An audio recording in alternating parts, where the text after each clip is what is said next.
Bien-aimés dans le Seigneur, l'œuvre évangélique La Bonne Nouvelle de Jésus-Christ vous présente une très belle émission dénommée Sujet des jeunes. Sujet des jeunes, une émission évangélique de la jeunesse chrétienne qui consiste à évangéliser, exhorter et conscientiser les jeunes. Avec l'administrateur, le frère Rishi Pukuta de Kinshasa, le frère Caleb Kongolo et le frère David Kongolo des États-Unis. Seigneur Jésus, je crois que tu es le Fils de Dieu et que tu es venu sur la terre pour me sauver.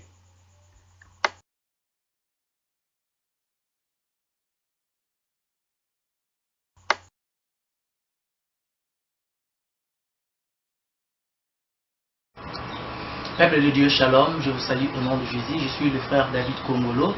Je suis tellement heureux de vous retrouver dans le cadre de l'émission Sujet des jeunes pour le tout premier numéro, une émission chrétienne, une émission pour nous les jeunes et aussi pour tout l'ensemble de Dieu, pour tous les enfants de Dieu. Donc nous avons eu à vous présenter durant tous ces derniers temps, nous avons dit que ça nous aidera vraiment à parler de la part de Dieu et à répondre à certaines questions qui nous seront posées. Déjà, nous sommes là pour parler d'un sujet, pour parler d'un thème que nous allons exploiter avec le peu de temps qui nous est donné. Le grand thème que nous allons exploiter aujourd'hui est intitulé l'ingratitude. L'ingratitude. J'aimerais que là où tu es, que tu prennes ta Bible, que nous puissions lire rapidement dans Ecclésiaste, chapitre 9, le verset 14 au verset 15. Ecclésiaste 9, 14 à 15. Je lis la parole de Dieu. Il est écrit: il y avait une petite ville avec peu d'hommes dans son sein. Un roi puissant marcha sur elle, l'investit et éleva contre elle de grands forts. Il s'y trouvait un homme pauvre et sage qui sauva la ville par sa sagesse. Et personne ne s'est souvenu de cet homme pauvre. Personne ne s'est souvenu de cet homme pauvre. L'histoire nous relate une certaine ville, un petit village qui vivait comme d'habitude. Ils étaient tellement heureux et j'admets que dans ce village, tout le monde dépendait de lui-même. Tout le monde pouvait vivre comme il veut parce qu'on était libre. Il y avait des familles, il y avait des pères, il y avait des mères, il y avait des enfants. Et tout le monde vivait dans l'ambiance, tout le monde était heureux. Mais quelque chose s'est passé dans ce village, c'est qu'après quelques temps, il y a eu un roi. Un méchant roi, un roi puissant qui est venu s'imposer dans cette ville. Il est venu imposer sa dynastie, il est venu imposer son royaume. Et dans cette ville, les gens s'est retrouvés esclaves d'une manière ou d'une autre. Personne ne pouvait plus dépendre de lui.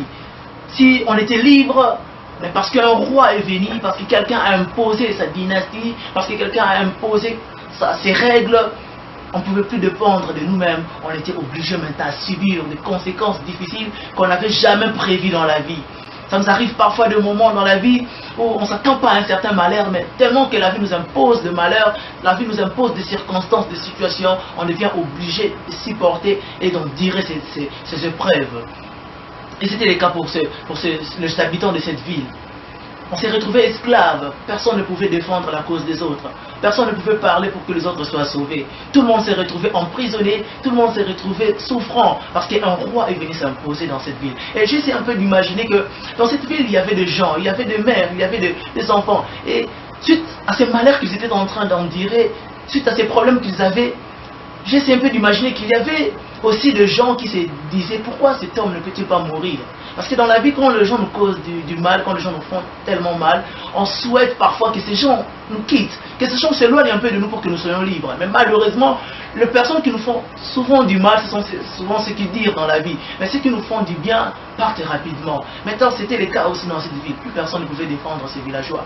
Plus personne ne pouvait parler à leur cause. Parce qu'on était maintenant obligé d'être soumis sous une certaine règle. Tu veux faire quelque chose, mais tu n'es pas libre. On t'impose quelque chose. On t'impose une certaine manière de vivre. Le maman, le papa, personne ne pouvait défendre les villageois. Personne ne pouvait défendre les enfants. Personne ne pouvait défendre les autres. On était là souffrant. Qui pouvait délivrer cette ville? Qui pouvait parler pour cette ville? Qui pouvait délivrer cette ville? Il n'y avait personne bien aimé. Il n'y avait personne bien aimé. Donc, bien aimé dans le Seigneur, j'aime la suite de cette histoire. La Bible dit: il y avait dans cette ville un homme pauvre. Un homme qui n'avait presque rien, qui n'était capable de rien, mais très sage. Et par sa sagesse, il a pu libérer la ville. Il a pu apporter la joie, il a pu apporter la délivrance dans cette ville. Désormais, on ne pouvait plus pleurer. Désormais, on ne pouvait plus se soucier parce que la joie était maintenant instaurée dans la ville.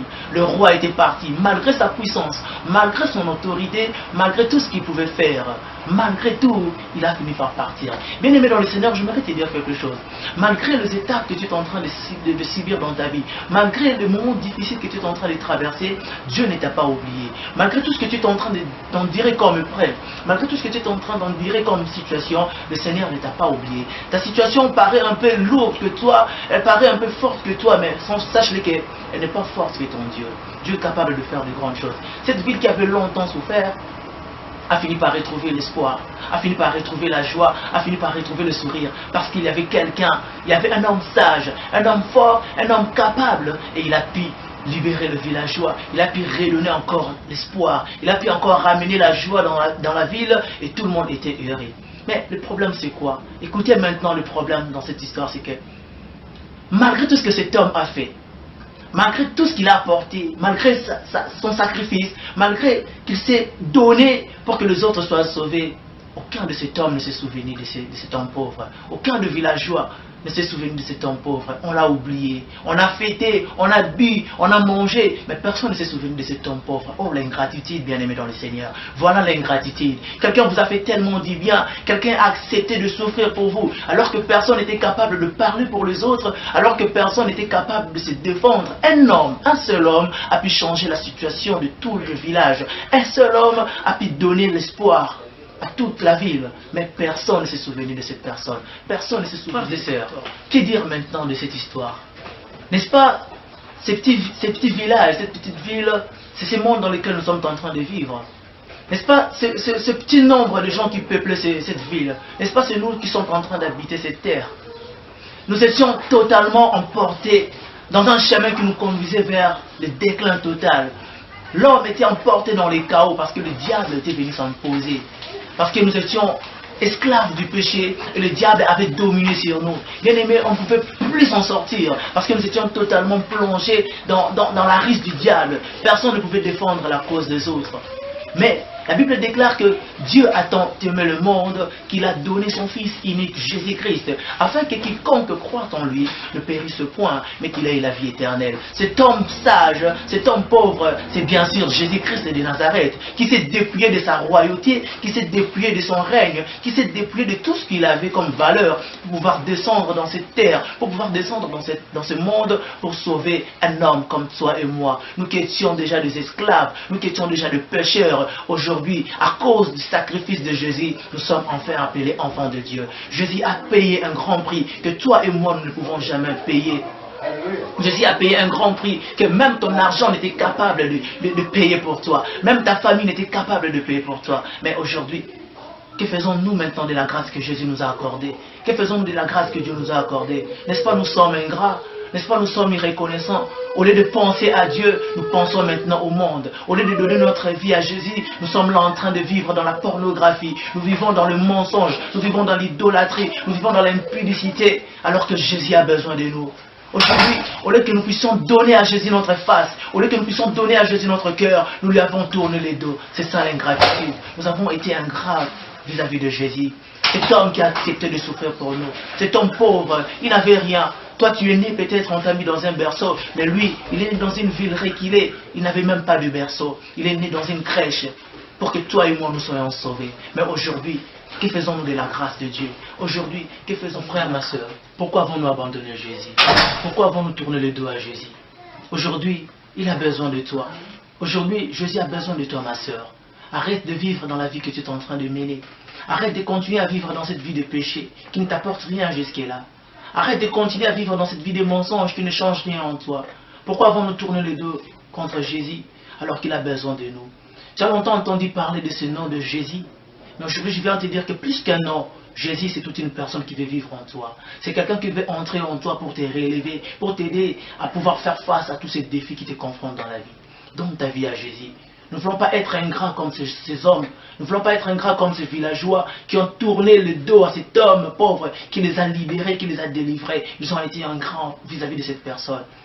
Nous sommes ingrats tous d'une manière ou d'une autre. Au lieu de faire ce que Dieu nous demande, nous nous donnons à la joie du monde. Au lieu de faire ce que Dieu nous demande, nous sommes là emportés dans la distraction, emportés par la modernité. Mais aujourd'hui, Jésus t'attend. Jésus veut encore te donner une nouvelle identité. Si seulement tu acceptes d'abandonner cette vie que tu es en train de mener. Si seulement tu acceptes maintenant de mettre tout au sérieux pour suivre Jésus. Là où tu es, n'hésite pas. Je sais que c'est un moment précieux pour toi. Et de grandes choses commencent souvent dans la vie quand on prend la décision. Tu as longtemps pris la décision, mais tu n'arrives pas à la concrétiser. Mais aujourd'hui, Jésus veut t'aider à pouvoir concrétiser toutes tes décisions. Jésus veut t'aider à pouvoir te relever pour ne plus tomber. Donne ta vie à Jésus. Si tu es vraiment convaincu, ne doute pas, n'hésite pas, mais vas-y avec moi dans cette prière et nous allons prier ensemble. Prie avec moi. Seigneur Jésus, me voici devant toi. Je l'entends entendu parler de ton nom, mais aujourd'hui je réalise que tu es toute une personne qui m'a parlé. Voilà pourquoi je t'ouvre à mon cœur.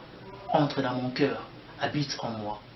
Deviens mon seul Seigneur et mon seul Sauveur. Apprends-moi à t'aimer. Apprends-moi à parler de ta part. Apprends-moi à pouvoir évangéliser pour ta gloire. Pardonne-moi pour tout le péché que je fais. Pardonne-moi pour t'avoir tourné les dos. Aujourd'hui, je te donne mon cœur. Deviens mon maître. Deviens mon appui. Deviens mon seul espoir. Je vais t'appartenir tout le jour de ma vie. Au nom de Jésus-Christ. Amen.